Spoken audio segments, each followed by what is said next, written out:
Naomi's hands trembled as she set the whiskey glass on the polished table. The amber liquid caught the dim light of the private room, innocent in appearance yet deadly in truth. Her pulse hammered against her ribs as she watched the man across from her, Kang Dae-won, the most feared name whispered in Chicago's underworld.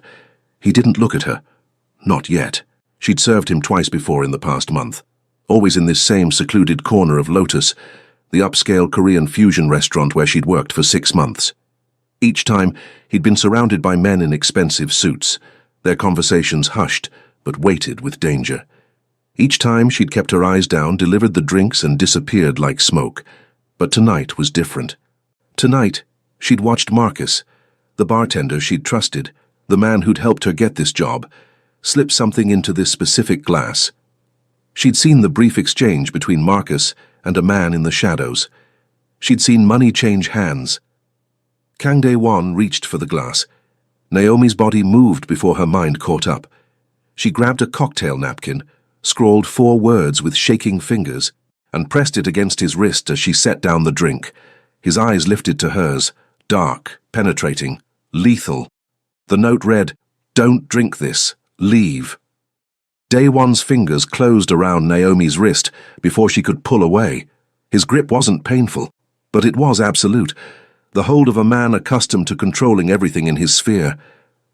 "What did you say?" His voice was low, accented with the soul he'd left 15 years ago, smooth as aged whiskey and twice as dangerous. Naomi's throat constricted. Around them, his 3 associates had gone eerily still, hands drifting toward concealed weapons. The private room, decorated in minimalist elegance with rice paper screens and dark wood, suddenly felt suffocating. Her voice cracked. She forced herself to meet his gaze, those obsidian eyes that seemed to strip away every defense. "Please, just trust me." He studied her with an intensity that made her skin prickle. She was acutely aware of everything in that moment. The way his tailored black shirt stretched across his shoulders, open at the collar to reveal the edge of an intricate dragon tattoo snaking up the left side of his neck, the expensive watch on his wrist, the thin scar bisecting his right eyebrow, the way he smelled, sandalwood and something darker, more primal. Hyun-soo. Dae-won's gaze never left Naomi's face as he addressed the man to his right. "Take this to the car. Have it tested." One of his men immediately retrieved the whiskey glass, handling it with careful precision. Naomi's knees nearly buckled with relief. "You!" Dae-won's thumb pressed against her racing pulse. "What's your name?" "Naomi. Naomi Baptiste." Her Haitian mother had named her, hoping for beauty and grace. Right now, Naomi felt neither. Naomi. The way he shaped her name with his accent sent an unwelcome shiver down her spine. "You're going to tell me everything you know, but not here." Before she could process his words, he stood in one fluid motion, his hand shifting from her wrist to the small of her back. The touch burned through the thin fabric of her black work blouse. He guided her toward the door with a gentleness that contradicted the steel beneath. "Mr. Kang, I need to get back to work. I'll lose my job." "You'll lose more than that if whoever poisoned my drink realizes you interfered." His breath stirred the tight coils of her natural hair, pulled back in a low bun. "Do you understand what you've done?" The weight of it crashed over her. She'd saved a gangster's life. She'd exposed herself as a witness. She'd made herself a target. "I couldn't just let you die," she whispered as they moved through the restaurant's elegant corridor. His hand flexed against her back. "Why not? You don't know me." "I know enough." She'd grown up in Little Haiti in Miami, had moved to Chicago 3 years ago, chasing a dream that had crumbled like ash. She'd seen violence, knew its aftermath. "I know that whatever you are, you don't deserve to be poisoned like a rat." Something flickered in his expression, surprise perhaps, or a reluctant respect. They emerged into the main dining room, all exposed brick and Edison bulbs, where the beautiful people of Chicago's Gold Coast paid $50 for bibimbap. Naomi caught sight of Marcus behind the bar, his dark skin ashen as he tracked their movement. Their eyes met for a fraction of a second. His expression confirmed everything. "Him?" Dae-won's voice dropped to a lethal purr. He'd followed her gaze with the instincts of a predator. "Please." Naomi's voice broke. "He has a daughter. I don't know why he did it, but But he tried to kill me. Daewon steered her toward the exit, his other men materializing around them like shadows. And he involved you. The November wind hit her as they stepped outside, cutting through her thin clothes. Chicago's downtown glittered around them, the river reflecting the city lights like scattered diamonds. A black Mercedes waited at the curb, its engine purring. "Get in. I can't just leave. My shift—" "You don't work here anymore." He opened the rear door, his body angled to give her no escape route, not threatening but immovable. "Get in, Naomi. We need to talk. And you're not safe out in the open." She thought of her studio apartment in Pilsen, small and shabby but hers. She thought of her morning shift at the diner in Bronzeville, the way she juggled 2 jobs to afford insulin for her mother back in Miami. She thought of how, in one impulsive moment of conscience, she'd shattered the careful invisibility she'd cultivated. "If I get in that car," she said slowly, "what happens to me?" His jaw tightened. In the streetlight, she could see the tattoo more clearly now, a dragon in traditional Korean style, its scales rendered in exquisite detail, its mouth open in a silent roar. Beautiful and terrifying. "That depends on what you tell me." He paused, and something in his face softened by a fraction. "I don't hurt innocent people, Naomi, but I need to know who wants me dead and how you're connected." "I'm not connected. I just saw and get in." Not a request this time. She slid into the leather interior, her heart a wild drum. Daewon followed, close enough that his thigh pressed against hers in the confined space. The door closed with a heavy thunk, sealing her fate. As the car pulled away from the curb, Naomi watched Lotus recede through the tinted window. Through the glass, she saw Marcus being escorted out by 2 men in dark suits, saw the fear contorting his features. "What will you do to him?" she asked, her voice barely audible. Daewon's hand rested on his knee, inches from her leg.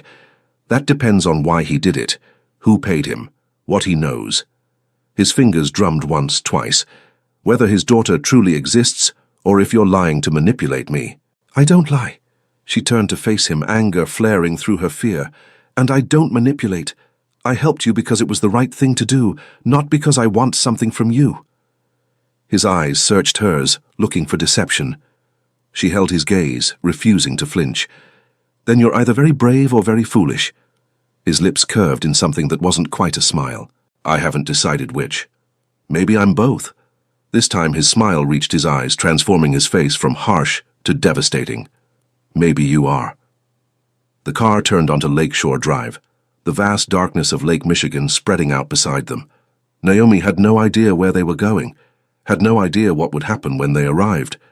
But as Daewon's hand shifted, his knuckles brushing against her thigh in a touch that might have been accidental, but felt intentional, she realized with startling clarity that the danger she faced wasn't just from whoever had tried to kill him. It was from the man beside her, and the way her body responded to his proximity, despite every logical warning screaming in her mind. The penthouse occupied the entire top floor of a building overlooking Millennium Park. Floor-to-ceiling windows framed the Chicago skyline like a living painting, the city spread out in glittering excess. Naomi stood in the center of the living room, her worn sneakers sinking into carpet that probably cost more than her annual rent, and tried not to feel like she'd stepped into another world, which she had. Daewon shrugged out of his jacket, draping it over a charcoal leather sofa.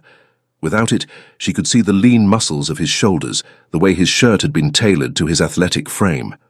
He moved to the bar, because of course there was a bar, and poured 2 fingers of whiskey into a crystal glass. "Drink?" He held up a second glass. "After what almost happened tonight?" She wrapped her arms around herself. "I'm good." His mouth quirked. "Fair point." He took a slow sip, watching her over the rim. "Sit, Naomi. You look ready to bolt. Can you blame me?" "No." He settled into an armchair, all coiled grace and latent danger. "But you're safe here, safer than anywhere else in Chicago right now." She perched on the edge of the sofa, maintaining distance. "Why? Because you'll protect me or because you're keeping me prisoner? There's a difference?" His tone was dry, but his eyes held something that might have been amusement. "In my world, there is." "And what world is that?" He leaned back, apparently content to study her. "Tell me about Naomi Baptiste." Haitian name, American accent. Working 2 jobs if the exhaustion in your face tells me anything. No ring, so no husband. What brings a woman like you to serve drinks to men like me? Bills. She met his gaze steadily. Student loans from a degree I never finished. My mother's medical expenses. Rent. You know, the usual American dream. Your mother is sick. Diabetes. She's back in Miami. Naomi's throat tightened. I send her money every month for insulin and doctor visits. Something shifted in his expression. And your father? Never met him. She lifted her chin. My mother raised me alone. Worked 3 jobs to give me a chance at something better. So yes, Mr. Kang, I work 2 jobs and I'm tired. But I'm here and I'm surviving. He was quiet for a long moment, the whiskey forgotten in his hand. My mother cleaned houses when we first came to America, he said finally, his accent thickening with the memory. Rich families in Evanston. She scrubbed their toilets and washed their floors while they pretended she was invisible. Every night she came home with hands cracked and bleeding, but she always asked about my homework. The admission hung between them, vulnerable and unexpected. Naomi found herself leaning forward slightly. Where is she now? Safe. Comfortable. He took another sip. I made sure of that. By becoming a gangster. His laugh was sharp and humorless. By becoming successful. The legal system in America wasn't built for people who look like me, Naomi, or you. We take the opportunities available. Murder and extortion are opportunities. Survival is an opportunity. His gaze pinned her. Don't lecture me on morality when you don't know what I've sacrificed to protect my family. Before she could respond, his phone buzzed. He glanced at the screen, his expression hardening. Yes? Naomi couldn't hear the other side of the conversation, but she watched the tension coil through Daewon's frame. His free hand clenched into a fist. The dragon on his neck seemed to pulse with fury. Confirm it. His voice was ice. Then bring him to the warehouse. I'll deal with this personally. He ended the call and stood, draining the whiskey in one swallow. When he turned to her, his face was a mask of cold rage that made her blood freeze. The drink was laced with ricin, he said flatly. I'd have been dead within 48 hours. Slow, painful, and nearly impossible to trace. Naomi's hands flew to her mouth. Oh, God! Your friend Marcus? Daewon crossed to the windows, his reflection ghost-like against the night. He was paid $50,000 by the Bratva, the Russian mob. They've been trying to edge into my territory for 6 months. This was their move. Is he— She couldn't finish the question. Alive. For now. Daewon's jaw clenched. He claims he didn't know what the substance was, just that he was supposed to make sure I drank from that specific glass. Claims they threatened his daughter if he didn't comply. Relief and horror warred in Naomi's chest. So you believe him? I believe everyone's survival instinct. He turned back to her, and the look in his eyes made her shiver. The question is what I do about it, and what I do about you. She stood on trembling legs. What does that mean? He crossed the room in 3 strides, stopping close enough that she had to tilt her head back to meet his eyes. This close she could see the faint shadows beneath them, the lines of stress bracketing his mouth. He wasn't just dangerous. He was exhausted, carrying weights she couldn't imagine. It means you saved my life tonight, he said quietly. It means the Bratva will figure out someone warned me. They'll review security footage, identify you, and come after you to tie up loose ends. Her breath caught. They'll kill me. They'll try. His hand lifted, and she flinched involuntarily. He froze, something flickering across his face. Regret, maybe, before he lowered his arm. I won't let that happen. Why? The question burst out. You don't know me. I'm nobody. You're somebody who risked everything to save a stranger. His voice was rough. Do you know how rare that is? In my world, loyalty is bought with fear or money. But you— His hand lifted again, slower this time, and she didn't flinch as his fingers brushed her cheek. You did it because you couldn't live with yourself otherwise. The touch was feather-light, almost reverent. Naomi's skin burned where he made contact, her body responding with a heat that terrified her. She should step back, should demand he take her home, should run from this man and his dangerous world. Instead, she stood frozen as his thumb traced the curve of her jaw.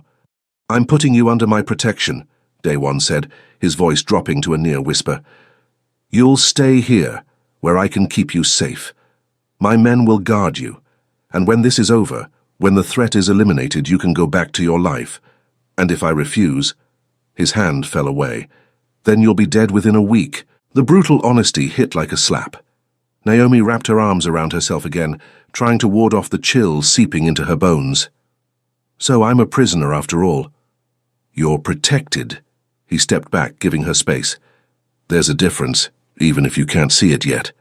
She laughed, a broken sound.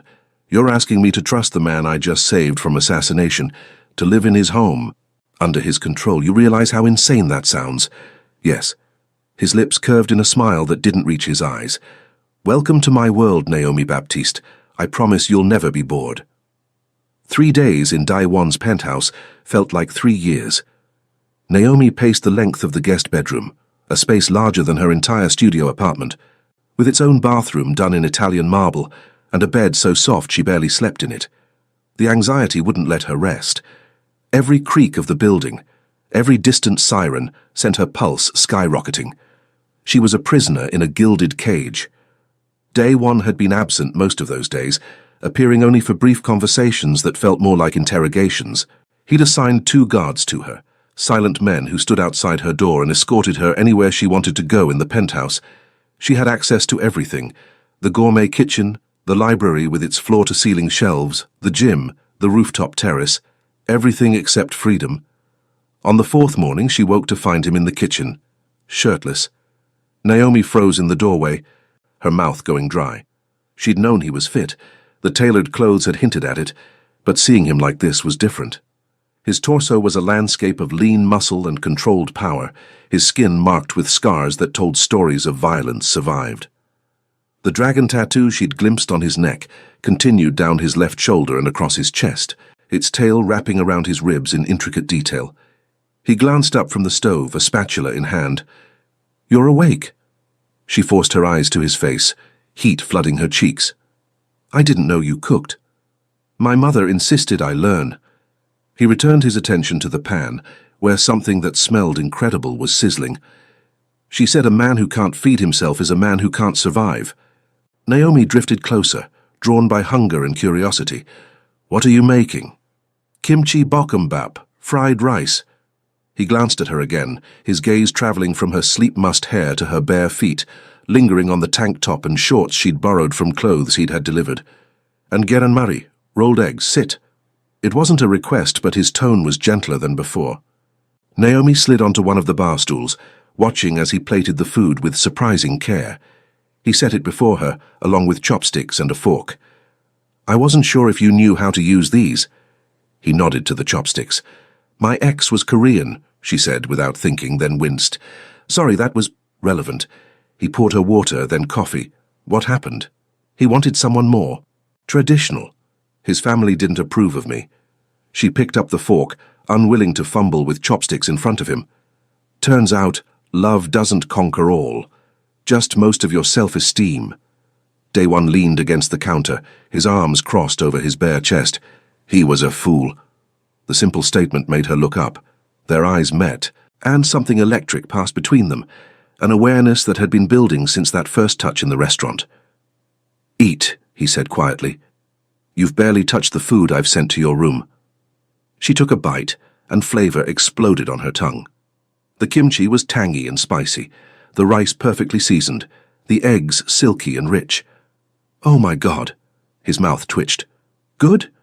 "Incredible." She took another bite, then another, suddenly ravenous. "Where did you learn to cook like this?" "My mother, mostly, but also—" He paused.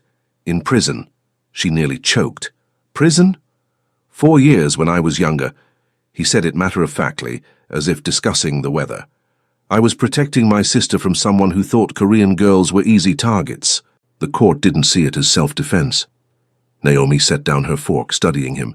"Your sister, is she okay now?" "Married to a good man, living in San Francisco, as far from this life as I could get her."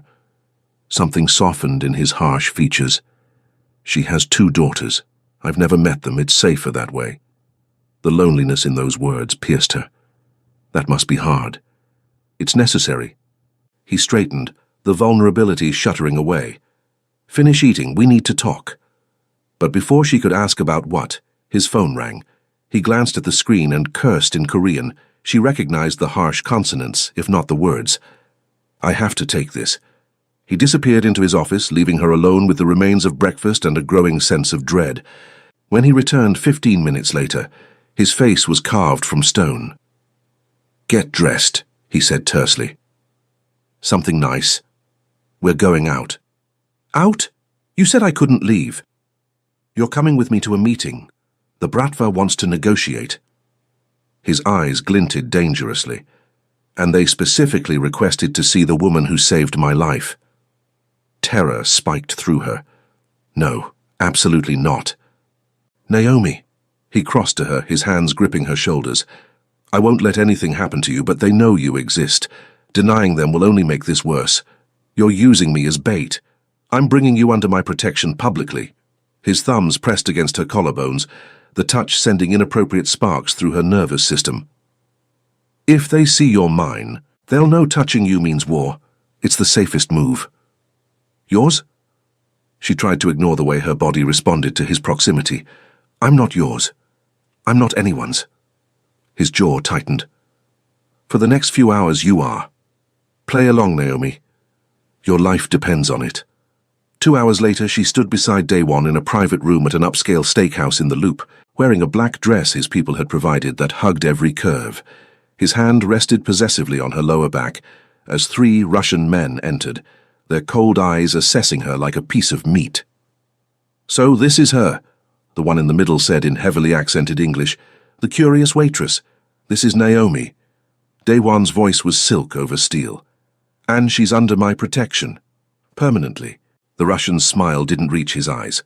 "We meant no harm, Kang, simply business. Attempting to poison me is business?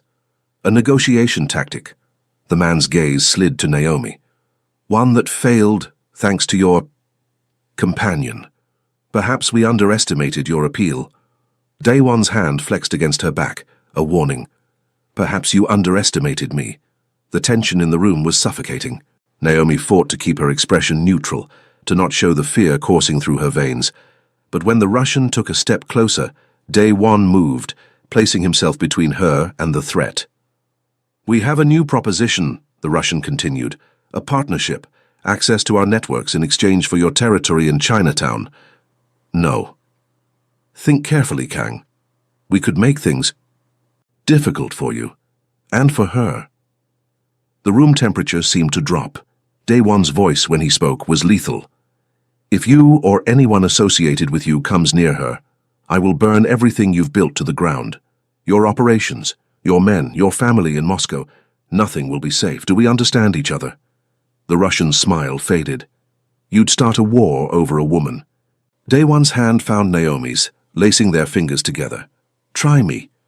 They didn't speak during the ride back. Daewon's hand remained clasped around hers, his thumb tracing absent circles on her palm that made coherent thought impossible. Naomi stared out the tinted window, watching Chicago blur past, and tried to process what had just happened. He'd threatened war. For her. Back in the penthouse, the silence stretched taut between them. Daewon poured himself a drink, his third in as many hours, and Naomi recognized the tension in his shoulders, the barely leashed violence in his movements. "You shouldn't have done that," she said quietly. He drained the glass. "Done what?" "Threatened them over me." She moved closer, her heels clicking on the hardwood. "I'm not worth starting a war." He slammed the glass down hard enough to crack it. When he turned to her, his eyes blazed. "Don't." "Don't what?" "Don't tell me what you're worth." He closed the distance between them in 2 strides. "You saved my life, Naomi. You risked everything for a stranger. You think I'm going to let those bastards hurt you?" "You barely know me." "I know enough." His hands cupped her face, forcing her to meet his gaze. "I know you work yourself to exhaustion for a mother who lives 800 miles away. I know you tried to protect Marcus, even after he betrayed me. I know you're terrified right now, but you're still standing here, still fighting. So don't tell me you're not worth protecting." Her breath came in short gasps. His hands on her face were gentle despite his intensity, his thumbs brushing her cheekbones with devastating tenderness. She could smell the whiskey on his breath, could feel the heat radiating from his body. "Daewon, say it again." His voice was rough. "What? My name? Say it again." The words stuck in her throat. But his eyes... God! His eyes were desperate and fierce and vulnerable all at once. Against every shred of common sense, she whispered, "Day one." He kissed her. It wasn't gentle. His mouth crashed against hers with weeks of tension, days of proximity, hours of denying what had been building between them. Naomi gasped, and he deepened the kiss, one hand sliding into her hair while the other wrapped around her waist, pulling her flush against him. She should push him away, should remember who he was, what he did, the danger he represented. Instead, her hands fisted in his shirt, pulling him closer. When they finally broke apart, both breathing hard, his forehead rested against hers. "Tell me to stop," he murmured. "Tell me this is a mistake." "It is a mistake," she whispered back. "You're a criminal. I'm nobody. This can't work." "Then tell me to stop." His lips brushed her jaw, her neck, the sensitive spot below her ear. "Tell me you don't feel this too." But she couldn't. Because despite everything, the danger, the impossibility, the sheer insanity of it, she did feel it. This magnetic pull, this undeniable connection that defied logic and reason. "I hate you," she breathed as his mouth found hers again. "I hate that you make me feel this way." "I know." His hands roamed her back, her sides, learning her curves. "I hate it too." They stumbled toward his bedroom, shedding clothes between desperate kisses. When he lifted her, her legs wrapped around his waist instinctively, and she felt the full evidence of his desire pressed against her. Heat pooled low in her belly, need overtaking fear. The bedroom door closed behind them, and the city light streaming through the windows cast everything in shadow and silver. Naomi woke alone. Pale sunlight filtered through the windows. She sat up, clutching the sheet to her chest, and found a note on the pillow beside her. Had to handle something. "Stay here. You're safe." DW reality crashed back with brutal force. She'd slept with a gangster. Not just slept with, she'd let him consume her, had given herself to him completely in ways she'd never experienced before. Even now, her body ached in places that reminded her of his possession, of how thoroughly he'd claimed her. What had she done? She showered quickly, trying to wash away the guilt and confusion. But as she stood under the scalding water, images from the night before flooded back. His hands on her skin, his mouth everywhere, the way he'd whispered her name like a prayer in Korean and English both. The way he'd held her afterward, his fingers tracing patterns on her spine, while he murmured words she didn't understand but felt in her soul. She dressed in the clothes from yesterday and ventured out. The penthouse was silent except for the 2 guards stationed by the door. They nodded at her but said nothing. An hour passed, then 2. When Day One finally returned, his shirt was splattered with blood that definitely wasn't his. Naomi stood frozen in the living room as he entered, his expression unreadable. He stopped when he saw her, his gaze traveling over her face with an intensity that made her shiver. "Is that—" She couldn't finish. "Not mine." He moved to the bar, poured whiskey with steady hands, despite the violence evident on his clothes. The Bratva made their choice. I made mine. Horror and something darker, something she didn't want to name, twisted in her gut. "What did you do?" He turned to face her, glass in hand. "What I had to keep you safe." "By killing people?" "By sending a message." His jaw was granite. "They needed to understand that you're off limits. Permanently." "I never asked you to kill for me." The words exploded out of her. "I never asked for any of this." "No." He set down the glass and crossed to her. "You just asked me not to drink poisoned whiskey." "Everything after that? That was my choice, my responsibility. I can't do this." She backed away, tears burning her eyes. "Last night was a mistake. I can't be with someone who does what you do." Pain flashed across his face before the mask slammed back into place. "Then what do you want, Naomi? To go back to your life and pretend none of this happened? To work yourself to death serving people who don't see you? To send every penny to Miami while you eat ramen for dinner?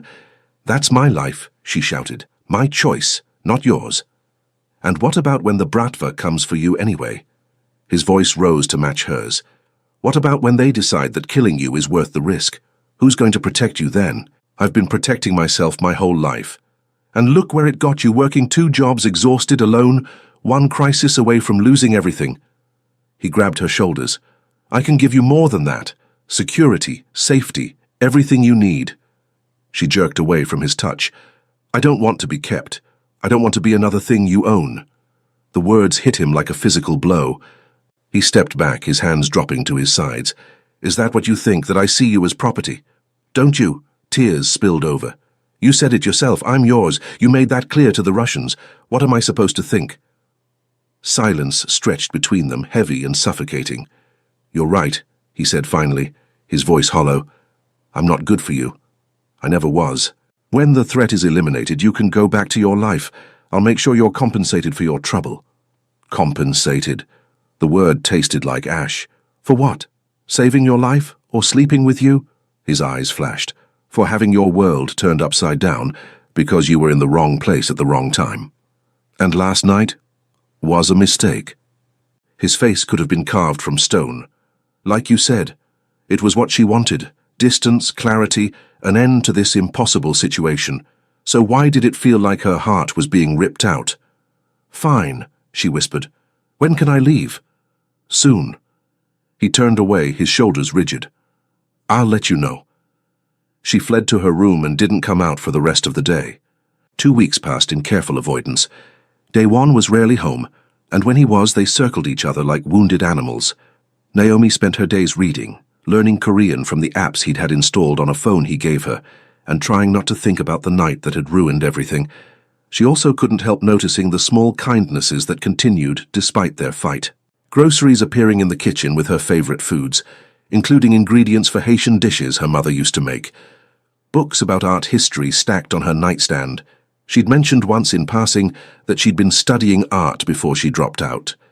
A note with contact information for a specialist in Miami who treated diabetic patients, along with a message that her mother's next 6 months of care were covered. He'd remembered everything she'd told him, and he was taking care of her mother without asking permission. She should have been angry. Instead, she cried. On the 15th day, everything changed.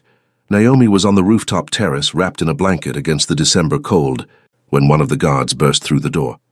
Miss Baptiste, we need to get you inside, now. What's wrong? The Bratva. They know about your mother. Her blood turned to ice. What? They've tracked her location in Miami. They're moving against her tonight. The guard's face was grim. Mr. Kang is already en route to intercept them. He wants you secured. Naomi's legs gave out. Her mother. Those monsters were going after her mother. I need to go to her. No. Daewon's voice cut through her panic. He stood in the doorway, already dressed for violence in all black, a gun visible at his hip. You stay here where it's safe. That's my mother. She stumbled toward him. I won't sit here while she's in danger. And I won't lose you trying to protect her. His hands caught her arms, steadying her. I have people in Miami, good people. They'll get to her first. You can't promise that. No. His jaw was tight. But I can promise that if you come with me, you'll be a liability, a distraction, and that might cost your mother her life. The brutal honesty stopped her cold. He was right. She knew it. But every instinct screamed at her to go, to be there, to do something. Trust me, Daewon said quietly, his hand sliding up to cup her face. Please, Naomi. Just this once. Trust me to fix this. She looked into his eyes and saw the truth there. He was terrified too. Not for himself, but for her, for the thought of failing her. Bring her back safe, she whispered. Please. He pressed his forehead to hers briefly. I will. I swear it. Then he was gone, taking half his men with him. The guards doubled around the penthouse, and Naomi waited, each minute an eternity, as the man she'd pushed away risked everything to save the person she loved most. 5 hours later, her phone rang. Daewon's voice, rough with exhaustion. She's safe. We got there first. The Bratva team is handled. Naomi collapsed onto the sofa, sobs of relief shaking her frame. Is she hurt? Scared but unharmed. I'm having her brought to Chicago. She'll stay in a secure facility until this is over. He paused. She wants to talk to you. Baby? Her mother's voice, frail and confused, came through.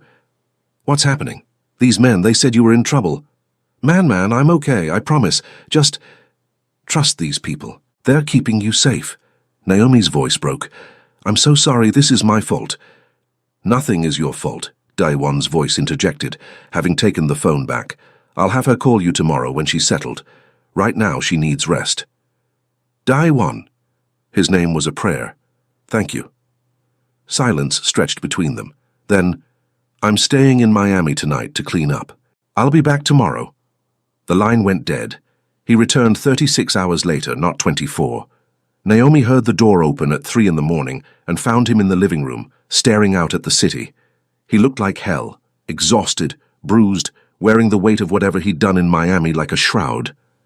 You came back, she said quietly from the doorway. He turned, surprise flickering across his face. I said I would. I know, but I also said terrible things to you, pushed you away. She moved closer, her heart pounding. You still saved my mother. Of course I did. His voice was rough. I told you I'd protect you. That includes the people you love. Why? She stopped in front of him. After everything I said, because I'm in love with you. The words were raw, unguarded. I've been in love with you since you pressed that note into my hand and risked everything to save a stranger. And it terrifies me, Naomi, because loving someone in my world means giving your enemies a target. It means constantly fearing that my choices will cost you everything. Her breath caught. Daewon, let me finish. His hands clenched at his sides, like he was physically restraining himself from touching her. I know what I am. I know what I do. I can't promise you a normal life or safety or any of the things you deserve. But I can promise that I will spend every day of my life protecting you and the people you love. That I will never stop fighting to give you the future you should have had. Tears streamed down her face. You idiot. He blinked. What? I love you too. She laughed through her tears. I've been fighting it for weeks because it's insane and impossible and completely illogical, but I do. I love you. His control shattered. He pulled her into his arms, kissing her with desperate intensity. She melted into him, her hands fisting in his shirt, and poured everything she'd been holding back into that kiss. Fear and love and hope and need all tangled together. Don't drink this, he murmured against her lips, and she recognized her own words from that first night. That's what your note said. 4 words that changed my life. Changed both our lives, she corrected, pulling him closer. Come away with me. His forehead pressed to hers. I have a house in California near my sister. Quiet, safe, far from this life. We can start over. What about your empire? Yunsu can run Chicago. I'm tired, Naomi. I've been tired for years. But with you... His hands cradled her face. With you, I remember what it's like to want something more than power, to want peace. And my mother, she comes with us. The facility here is temporary, but I own property near San Francisco. She'll have the best care and you'll be close to her. It was everything she'd never dared to dream of. Security, family, love, a future that didn't involve working herself to death just to survive. Yes, she whispered. Yes to all of it.